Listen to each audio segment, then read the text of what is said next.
संगत जी, मैं सहारनपुर से बोल रही हूँ, लेकिन मैं अपना नाम नहीं बताना चाहती। मैं सबसे पहले मंत्र जाप करना चाहूँगी। ओम नमः शिवाय, शिव जी सदा सहाय। ओम नमः शिवाय, गुरु जी सदा सहाय। ओम नमः शिवाय, शिव जी सदा सहाय। ओम नमः शिवाय, गुरु जी सदा सहाय। जय गुरु जी, शुक्राना गुरु जी, अनंतम अनंतम शुक्राना गुरु जी। और सभी को मेरा नमस्कार, मेरा प्रणाम, सारी संगत जी को। संगत जी, ये मेरा पहला शुक्राना संगत है। संगत जी, मुझे नहीं पता कि मैं गुरुपा के साथ कब और कैसे गुरुपा ने मुझे अपने साथ जोड़ लिया। फरवरी की बात है। फरवरी में मेरा अपेंडिक्स का ऑपरेशन हुआ। तो जैसे ही ऑपरेशन का अपेंडिक्स का पता चला, डॉक्टर ने बताया कि आपको अपेंडिक्स है। मुझे काफ़ी दिन पहले दर्द हो रहा था बहुत ज़्यादा पेट में, लेकिन कहीं से भी समझ में नहीं आ रहा था। कई डॉक्टरों को दिखाया, पता नहीं चल रहा था कि पेट में क्या है, किस चीज़ का दर्द उठ रहा है। तो संगत जी, मैंने ऋषिकेश में दिखाया, तो वहाँ पर पता चला कि अपेंडिक्स से पेट में सिटी स्कैन वगैरह हुआ। तो जब मेरा ऑपरेशन हो गया, मैं वहाँ पर एडमिट थी। तो जब मेरी वहाँ से छुट्टी होने लगी ऑपरेशन के बाद, तो वहाँ पर जो वो हॉस्पिटल था, वो एक ट्रस्ट का हॉस्पिटल था। कुछ सरदारों द्वारा वो हॉस्पिटल उनके नाम से चल रहा था, ट्रस्ट द्वारा एक। तो संगत जी, जब मेरी वहाँ से डिस्चार्ज हो रहा था, तो मैंने उठकर जब चलते समय मैंने उठकर वहाँ से अरदास की और हाथ जोड़कर उनको कहा, उनकी फ़ोटो की तरफ देखकर। उनकी फ़ोटो मेरे रूम में लगी हुई थी हॉस्पिटल में। तो मैंने उनकी फ़ोटो की तरफ देखकर बोला कि हे गुरु महाराज, मैं तो ठीक हो गई हूँ यहाँ से, लेकिन जितने भी मरीज़ यहाँ पर लेटे हुए हैं, जो भी दुख दर्द परेशानी में, आप उन सबको ठीक करके, उन सबको डिस्चार्ज करके खुशी खुशी उनके घर भेज देना। मैं तो आज यहाँ से जा रही हूँ। संगत जी, मैं तो चली गई वहाँ से अपने घर पर। जब मैं अपने घर पर आई, तो मैं बेड रेस्ट पर थी। तो मैंने यूट्यूब खोला, तो यूट्यूब में मुझे मैसेज आया गुरु जी का। संगत जी, मैंने उनको आज तक कभी सर्च नहीं मारा, कभी कोई उनके बारे में कुछ पता नहीं किया, बल्कि मैंने तो कोई और गुरु बनाए हुए हैं। मैं किसी और मिशन से जुड़ी हुई हूँ और मैं उनको अपना गुरु मानती हूँ। मैं परमात्मा में बहुत विश्वास रखती हूँ संगत जी, कि परमात्मा है, निरंकार रूप में ये मौजूद है। ये हमारे अंग संग है, ये हमें देखता है, सुनता है और हमारी रक्षा भी करता है। मुझे परमात्मा पर पूरा विश्वास है संगत जी। तो जब मैंने यूट्यूब खोला, तो उसमें मैंने गुरु जी के मैसेज देखा, तो मुझे इंटरेस्ट आया वो मैसेज पढ़ने में। एक बार को तो मुझे लगा कि वो मैसेज जैसे मेरे ही लिए है। तो मैंने धीरे धीरे मेरा इंटरेस्ट जो है बढ़ता चला गया वो मैसेज पढ़ने में। तो मैसेज आते रहे गुरु जी के, लेकिन मुझे समझ में नहीं आते थे कि वो मैसेज में क्या बोला जा रहा है। बस मैं सत्संग सुनती थी। सत्संग सुनने में मुझे बहुत अच्छा लगता था और मैं सत्संग सुनती रहती थी। लेकिन जब जैसे ही मैं सत्संग सुनती थी और मंत्र जाप सुनती थी, तो मेरा भी मन किया मंत्र जाप करने को। ऑटोमेटिक ही मेरे मन से मंत्र जाप निकलने लगा और मेरा ध्यान गुरु जी के साथ जुड़ने लगा। मुझे नहीं पता गुरुपा ने कब मुझे अपने साथ जोड़ लिया और धीरे धीरे मेरा इंटरेस्ट गुरुपा में बढ़ता चला गया। संगत जी, मैंने अक्सर संगत में सुना है कि गुरुपा जो है अपने दर्शन देते हैं, कभी ओम के रूप में, कभी तितली के रूप में, कभी कबूतर के रूप में। 2-3 बार मुझे तितली के रूप में तो दर्शन हुए हैं, क्योंकि जब मैं घर से बाहर निकलती हूँ तो मैं अपने हस्बैंड के साथ एक बार एक्टिवा पर जा रही थी बाहर घर से निकलकर, तो मैंने अपने मन में ही सोची ये बात कि गुरुपा, आप सभी को दर्शन देते हो, आप मुझे भी तो दर्शन दिखाइए ना, मुझे भी तो एहसास दिलाइए अपने होने का। तो तुरंत वहाँ पर एक बटरफ्लाई हमारे सर के ऊपर से दोनों के एक येलो और ब्लैक कलर की बटरफ्लाई जो है हमारे सर के ऊपर से चक्कर लगाकर चली गई। जबकि वहाँ इतना ट्रैफिक था, वहाँ पर बटरफ्लाई होने का कोई नाम ही नहीं, कोई पेड़ पौधे नहीं, कुछ नहीं था। और अचानक से एक बटरफ्लाई आई और हमारे सर के ऊपर से चक्कर लगाकर चली गई। मैंने तुरंत ही समझ गई और मेरे मुँह से निकला, जय गुरुजी, शुक्राना गुरुजी। तो संगत जी, ऐसे ही जब भी मैं घर से बाहर निकलती हूँ, मैंने सत्संग में भी अक्सर सुना है कि गुरुपा जो है 7 नंबर की ब्लेसिंग देते हैं, और सत्संग भी मैं अक्सर सुना करती थी। तो मुझे ऐसा लगता था कि ये ब्लेसिंग मेरे लिए ही है, ये मैसेज जो है मेरे लिए ही आया है। तो जब भी मैं घर से बाहर निकलती तो अक्सर मुझे गाड़ियाँ देखने को मिलती, 7 नंबर की ब्लेसिंग गुरुपा की मुझे मिलती, ज़रूर मिलती है। जब भी घर से बाहर निकलती हूँ, कभी 7 नंबर की ब्लेसिंग, कभी एंजल नंबर 22, 888, 111, ये ब्लेसिंग मुझे ज़रूर मिलती है। तो जय गुरु जी, शुक्राना गुरु जी, अनंतम अनंतम शुक्राना गुरुपा, गुरु जी। फिर ऐसे ही एक सत्संग और है। मेरी मम्मी जो है मायके में, मेरी मम्मी बहुत बीमार थी, तो मैं वहाँ पर मम्मी को देखने के लिए गई। उनके पेट में बड़ा दर्द था, पता नहीं चल रहा था उनके पेट में भी क्या दिक्कत है। तो संगत जी, मैं जब वहाँ पर गई तो मम्मी की तबीयत बहुत ज़्यादा ख़राब थी, उनके हाथ पैर काँप रहे थे, बहुत वीकनेस थी उनके अंदर, और मुझे उनको देखकर बड़ा दुख हो रहा था, क्योंकि मेरी माँ का मेरे साथ बहुत प्यार है और मैं अपनी माँ को अपने सामने मरते हुए नहीं देख सकती थी। मुझे बहुत डर लग रहा था मन ही मन में कि मेरी मम्मी को कुछ हो ना जाए, कि मैं किस तरह से अपनी मम्मी को बचा लूँ, क्योंकि जैसी उनकी हालत थी, देखने में ऐसा लग रहा था कि पता नहीं उनको ज़रूर कुछ हो जाएगा। मुझे सोचकर भी डर लग रहा था, क्योंकि मैं अपनी मम्मी से बहुत प्यार करती हूँ। तो मैंने वहाँ पर अपनी भाभी से पूछा कि अपनी छोटी भाभी से पूछा, भाभी यहाँ पर कोई गुरुजी को मानने वाला है? कोई संगत यहाँ पर आसपास कोई ऐसे हो जो गुरुजी को मानती हो? मुझे गुरुजी का जल प्रसाद चाहिए। तो भाभी कहने लगी, हाँ है, यहाँ पर एक संगत की बहन है, उनके वहाँ से ज़रूर मिल जाएगा, मैं उनको फ़ोन करके अभी बोलती हूँ। तो उन्होंने उनको फ़ोन करके बोला और मुझे जल प्रसाद मंगा कर दिया। तो मुझे बहुत खुशी हुई, बहुत अच्छा लगा कि मुझे गुरु जी का जल प्रसाद मिल गया, क्योंकि मैंने जल प्रसाद के बारे में बहुत कुछ सुना है कि जिस मरीजों को जल प्रसाद पिलाते हैं तो वो ठीक हो जाते हैं।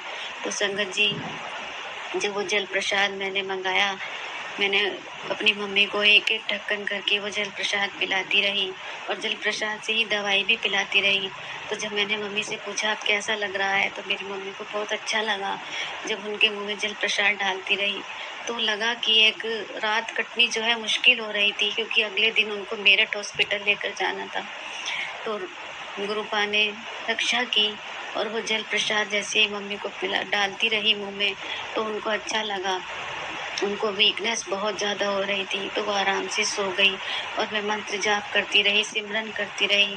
मम्मी को रात को 1 बजे तक मैंने उनके पास बैठे जब मंत्र जाप करती रही और मम्मी को मैंने सुला दिया। वो धीरे धीरे सो गई, उनको नींद आ गई, क्योंकि उनको बेचैनी हो रही थी शरीर में बहुत ज़्यादा। तो गुरुजी, तो संगत जी, सॉरी संगत जी, तो संगत जी, अगले दिन हम मम्मी को मेरठ लेकर गए। तो वहाँ पर डॉक्टर ने उनके टेस्ट वेस्ट किए, उनको एडमिट कर लिया गया। उनका सीटी स्कैन होना था, क्योंकि जहाँ पर भी हॉस्पिटल, जिस हॉस्पिटल में भी गए थे तो सीटी स्कैन के लिए बोल रहे थे, लेकिन मेरी मम्मी के अंदर इतनी ताकत नहीं थी कि वो सीटी स्कैन करा सके। उनकी हालत बहुत ज़्यादा नाजुक थी, क्योंकि सीटी स्कैन की जो मेडिसिन होती है वो इतनी स्ट्रॉन्ग होती है कि कोई बंदा झेल पाता है, कोई नहीं झेल पाता। क्योंकि ऋषिकेश में डॉक्टर ने कह दिया था कि अगर ये दवाई झेल गई तो ठीक है, अगर नहीं झेल पाई तो कोई भी रिएक्शन इनकी बॉडी में हो सकता है। तो संगत जी, मुझे भी बहुत डर लग रहा था, मुझे भी बहुत डर लग रहा था कि मम्मी दवाई झेल पाएगी या नहीं झेल पाएगी। और मेरा मंत्र जाप चलता रहा, मन ही मन सिमरन चलता रहा कि गुरुजी रक्षा करो मेरी मम्मी की, किसी भी तरह ये सीटी स्कैन करा ले, और सीटी स्कैन में ही पता चल पाएगा कि उनके पेट में क्या दिक्कत है। डॉक्टर ने कहा था कि जब तक सीटी स्कैन नहीं होगा इनकी बीमारी का पता नहीं लग पाएगा कि क्या बीमारी है इनके पेट में अंदर। तो संगत जी, मेरठ में गए तो वहाँ भी डॉक्टर ने सीटी स्कैन लिख दिया। पहले उनको दवाइयाँ लगाई गई, इंजेक्शन लगाए गए, फिर सीटी स्कैन की तैयारी की। तो मम्मी घबराने लगी। मैंने मम्मी को बड़े प्यार से समझाया, मंत्र जाप करते हुए, कि आपको कुछ नहीं होगा मम्मी, आप सीटी स्कैन कराओ और हिम्मत रखो। हिम्मत रखोगी तो ठीक हो जाओगी। आपको अपने बच्चों के लिए जीना है मम्मी। तो मैंने ऐसे ऐसे करके अपनी मम्मी को समझाया। तो कहने लगी ठीक है बेटा, मैं करवा लूँगी, मैं हिम्मत रखूँगी। मैंने मन ही मन कृपा से अरदास की, मंत्र जाप किया, सिमरन किया कि गुरुजी मेरी मम्मी को हिम्मत दो, शक्ति दो कि वो सीटी स्कैन करा ले। किसी भी तरह करके सीटी स्कैन की हिम्मत दे दो मेरी मम्मी को, और सीटी स्कैन हो जाएगा तो पता चल जाएगा कि क्या बीमारी है उनके अंदर। तो संगत जी, मेरी मम्मी को सीटी स्कैन के लिए ले जाया गया अंदर। तो मेरे भैया ने कहा कि तू जा अंदर, तेरे अंदर बहुत हिम्मत है, तेरे पहले भी ऑपरेशन हुए हुए हैं, तू अंदर जा मम्मी के साथ, तू हिम्मत रख देगी मम्मी को। मुझे घबराहट भी बहुत हो रही थी, लेकिन फिर भी मेरे अंदर पता नहीं कहाँ से इतनी हिम्मत आ गई और मैं अंदर चली गई सीटी स्कैन के रूम में। तो वहाँ पर जब मम्मी को सीटी स्कैन के लिए लेटाया गया तो मम्मी के हाथ पैर कांपने लगे, बहुत ज़्यादा घबराने लगी सीटी स्कैन करवाने के लिए। जब उनको इंजेक्शन डाला गया तो वो बहुत बुरी तरह कांपने लगी और उनको कुछ अजीब सा दम सा घुटने लगा और आंखें उनकी ऐसे हो गई कि जैसे कुछ हो गया है मम्मी को। और मेरी जैसे वहीं खड़े खड़े जान निकलने लगी। मैंने जो है उस लड़के को कहा कि रोक दो सीटी स्कैन को, यहीं पर रोक दो। और मैं प्रार्थना करने लगी कि गुरुजी मेरी मम्मी को बचा लो किसी भी तरह करके। मैं वहीं रोने लगी कि मेरी मम्मी को बचा लो गुरुजी। मैं शुक्राना संगत जरूर करूंगी, मैं आपका एहसान कभी नहीं भूलूंगी। संगत जी, मैंने वहीं पर सीटी स्कैन के रूम में खड़े खड़े अरदास की, प्रार्थना की, किसी भी तरह मेरी मम्मी को बचा लो गुरुजी, मेरी मम्मी को कुछ नहीं होना चाहिए। मैंने सीटी स्कैन रुकवाया और मैं बाहर चली गई। घबराते हुए मैंने अपने भाई को बताया कि मम्मी होश भूल गई थी और जबाड़ी बंद हो गई थी मम्मी की, वो सीटी स्कैन नहीं करा पाएगी। लेकिन मैंने अपने भाई को अंदर भेजा। फिर मेरा भाई अंदर गया और बाहर मैं मंत्र जाप करती रही, गुरु जी से अरदास करती रही कि गुरुपा सब ठीक हो, मम्मी का सीटी स्कैन ठीक से हो जाए और जान भी बच जाए। तो मेरा भाई अंदर गया और उसने मम्मी को बड़ी हिम्मत दी और धीरे धीरे आराम आराम से करके डॉक्टर ने जो है उनका सीटी स्कैन कर दिया। जब मम्मी को बाहर लेकर आए कि सीटी स्कैन हो चुका है, जब जाके मेरी जान में जान आई। और मैंने फिर गुरुपा का शुक्राना किया, वहीं पर खड़े खड़े शुक्राना गुरुजी, आपका अनंतम अनंतम शुक्राना, कोटि कोटि शुक्राना। मैं आपका ये एहसान कभी नहीं भूल सकती कि आपने मेरी मम्मी की जान बचाई है। संगत जी, मैं इस टाइम इमोशनल हो रही हूँ क्योंकि मैं अपनी मम्मी से बहुत प्यार करती हूँ। मैं अपनी मम्मी पापा को मरते हुए नहीं देख सकती अपनी आंखों के सामने। मैं अपनी जी जान लगा दूंगी उनको बचाने के लिए, क्योंकि मेरे पास और कोई ताकत तो नहीं है, लेकिन मैं इस निरंकार प्रभु से और गुरु जी से, इस निरंकार प्रभु परमात्मा से अरदास कर सकती हूँ, प्रार्थना कर सकती हूँ। और ये बचाता भी है, रक्षा भी करता है, क्योंकि ये हर जगह मौजूद है, ये हमारे अंग संग है। तो संगत जी, मेरी मम्मी का सीटी स्कैन हुआ और पता चला कि उनके पेट में कुछ दिक्कत थी। तो जब उनको एडमिट कर रखा था तो डॉक्टर ने कहा कि इनका ऑपरेशन करना पड़ेगा। उनके पेट के अंदर जो है मवाद बन चुकी थी लीवर के पास, तो उसको ऑपरेशन से निकाला जाता है। अब ये डर मन में हो गया कि ये ऑपरेशन नहीं झेल पाएगी। ऑपरेशन कैसे झेलेगी, क्योंकि उनके अंदर इतनी ताकत नहीं थी, वो बहुत ज़्यादा वीकनेस आ गई थी उनकी बॉडी के अंदर, क्योंकि वो खा भी नहीं रही थी और ब्लड भी उनके अंदर बहुत कम था, सिर्फ 6 ग्राम उनके अंदर ब्लड था। डॉक्टर ने कहा कि इनको ब्लड चढ़ाना पड़ेगा, लेकिन मेरे पापा ने ब्लड चढ़वाने के लिए भी मना कर दिया, क्योंकि उनके अंदर ब्लड झेल नहीं पाती वो किसी का ब्लड भी चढ़वाना, वो मर जाएगी। मम्मी ने कहा, पापा ने कहा कि नहीं ब्लड नहीं चढ़वाना है, आप उन्हें घर ले आओ। लेकिन डॉक्टर की भी बात माननी थी। फिर डॉक्टर ने जैसे कैसे करके ब्लड तो नहीं चढ़ाया, लेकिन उनको एक आयरन की बोतल चढ़ाई और कहा कि कल इनका ऑपरेशन करेंगे। ऑपरेशन करके वो जो चीज़ें निकाल देंगे, छोटा सा ऑपरेशन है, वो निकाल देंगे। बस फिर सारी रात यही उलझन रही मेरे मन में कि मम्मी का ऑपरेशन बता दिया है, ये ऑपरेशन झेल भी पाएगी या नहीं, कहीं फिर से कुछ ना हो जाए। क्योंकि उनको इंजेक्शन भी लगाते हुए डर लग रहा था, वो बहुत रोती थी इंजेक्शन लगवाते हुए। तो संगत जी, उनको 12 बज गए डॉक्टर के इंतज़ार करते करते दिन में, कि डॉक्टर ने कहा था कि ऑपरेशन होगा। उनको खाली पेट रखा गया कि ऑपरेशन के लिए बुलाया जाएगा। कहने लगे कि 1 बजे बुलाएंगे, फिर 1 से फिर 2 बज गए, 2 से फिर 3 बज गए। फिर डॉक्टर जब देखने के लिए आए 3 बजे, तो डॉक्टर ने कहा कि इनका ऑपरेशन नहीं होगा, हम इनको दवाइयाँ देते हैं और दवाइयाँ देकर घर भेज देते हैं। आपकी छुट्टी हो रही है आज और आप इनको लेकर घर जाओ, इनको दवाइयाँ दे रहे हैं, ये दवाइयों से ही ठीक हो जाएंगी, और अगर दवाइयों से नहीं ठीक हुई तो ऑपरेट करके निकालेंगे। लेकिन संगत जी, शुक्राना गुरु जी का, लखवार शुक्राना करती हूँ। उस समय मेरी खुशी का ठिकाना नहीं रहा जब डॉक्टर ने यह कहा कि आपकी छुट्टी कर रहे हैं और दवाइयाँ देकर भेज रहे हैं, दवाइयों से ही ठीक हो जाएगा, ऑपरेशन नहीं करना पड़ेगा। तो मैं इतनी खुश हुई, मन में मैंने फिर से शुक्राना किया। शुक्राना गुरुजी, अनंतम अनंतम शुक्राना गुरुजी। मैं आपके एहसानों का बदला नहीं चुका सकती। आपने बहुत एहसान किया है कि मेरी माँ की जान बचाई, फिर दूसरी बार ऑपरेशन होने से रोक लिया। तो ये एक चमत्कार ही हुआ है मेरे साथ संगत जी। तब से मेरा विश्वास गुरुपा के प्रति और ज़्यादा बढ़ गया है और मैं तभी से गुरुपा के साथ और ज़्यादा जुड़ चुकी हूँ। भले ही मैंने दूसरे गुरुजी मेरे हैं, लेकिन मैं उनको भी मानती हूँ और गुरुजी को भी मानती हूँ। तो संगत जी, मेरी मम्मी आज पहले से काफ़ी ठीक है। गुरुजी की कृपा हुई उनके ऊपर, ऑपरेशन नहीं कराना पड़ा, सीटी स्कैन भी हो गया और आज वो काफ़ी ठीक हैं।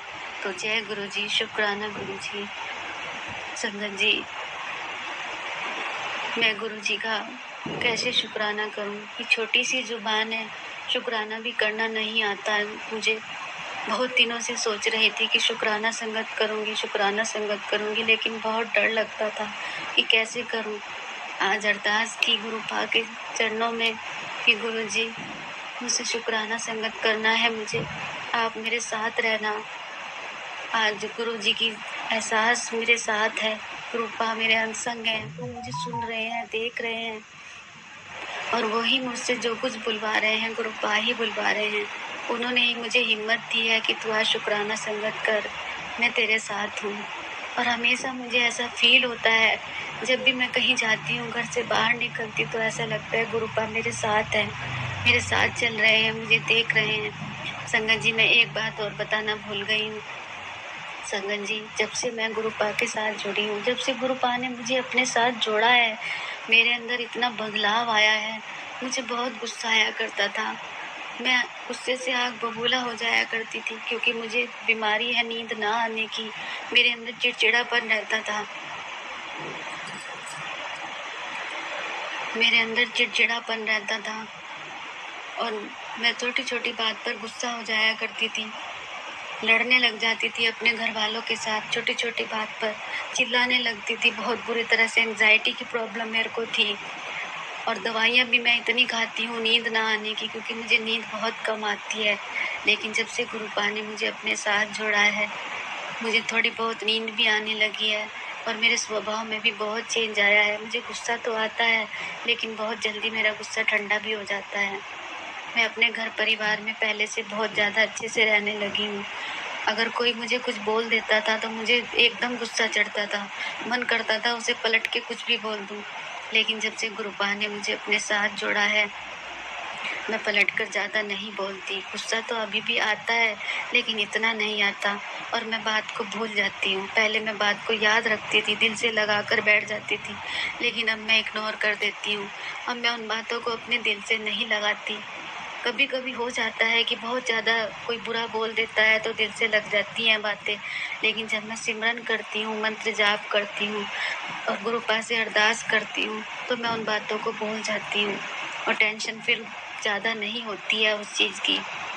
लेकिन गुरुपा के चरणों में अरदास है, मुझे सहन शक्ति दो गुरुपा, मुझे सहने की शक्ति दो। अगर कोई मुझे कुछ बोले तो मुझे आपकी याद आ जाए और मैं गुस्सा छोड़ दूँ। गुरुपा, मैं बार बार अरदास करती हूँ आपके चरणों में, मुझे अपने साथ जोड़े रखना, अपने चरणों से लगाए रखना, अपने चरणों से दूर मत करना गुरुपा, अपने चरणों से दूर मत करना। मेरी जो परेशानी है, मेरे पैरों में दर्द रहता है, मेरे सर में बेचैनी हो जाती थी कभी कभी, लेकिन पैरों में दर्द अभी भी बहुत होता है। मुझे नींद भी दवाइयों के बगैर नहीं आती। जो भी रही सही परेशानियां हैं गुरुपा, मुझे पूरा विश्वास है आप इनको भी ठीक कर दोगे। अगर आप मेरे साथ हो तो ये परेशानियां भी मुझे छोटी लगने लगेंगी, ये बीमारियां भी मेरी दूर हो जाएंगी और मुझे पूरा विश्वास है आप मेरी ये बीमारियां दूर कर दोगे। मुझे जल प्रसाद के बारे में, चंदन टीके के बारे में अभी ज़्यादा कुछ पता नहीं है,